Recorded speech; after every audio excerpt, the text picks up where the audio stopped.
Бәйтерек ұлттық басқарушы холдингінен қаржылай қолдау алған отандық кәсіпорындар өз өнімдерін әлемнің 15 мемлекетіне экспорттауға мүмкіндік алды. Инвестициялық жобаларды қаржыландыру әлі жалғасып келеді. Басты талап кәсіпорын өндіріске инновациялық үдерістерді енгізіп, әрі экспортқа бағдарлануы тиіс. Қазақ экспорт тарапынан қолдауға ие болған Орал трансформатор зауыты да өз өнімінің 90%-ін тмд елдеріне экспорттауға көшті. Бәйтерек ұлттық басқарушы холдингі қазақстандық экспорт кәсіпорындарын Қазақстанның даму банкі мен Қазақ экспорт арқылы қолдап келеді. Қаржылай қолдауды шикізаттық емес, болып табылатын экспорттаушылар ала алады.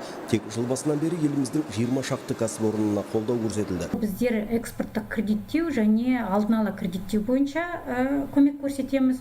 Егер жеке сандарға келетін болсақ, осы кезге дейін біздер Қазақстанның экспорттаушыларына 465 миллиард теңге көлемінде, яғни экспорттық кредиттеуді бере алдық.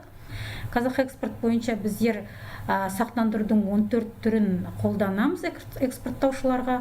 Алагеум Электрик компаниясының құрамындағы Орал трансформатор зауыты 5 жыл бұрын іске қосылды. Қазір мұнда 3 ауысымда 350 адам еңбек етеді. Жоғары кернеулі күштік трансформаторлар Ресей, Армения, Грузия секілді мемлекеттерге экспортталады.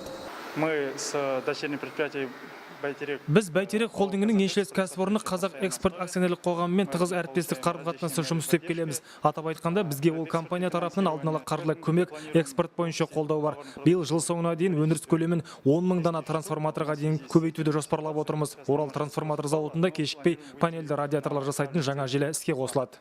Қазір зауыт Қазақ экспорттың сатып алушының төлемеу тәуекелін сақтандыруды пайдаланады. Биыл сақтандыру лимитінің көлемі 80 миллион Ресей рубліне жетіп отыр. Талғат Серікқалиұлы, Болат Жарылғасов, Орал, Хабар 24.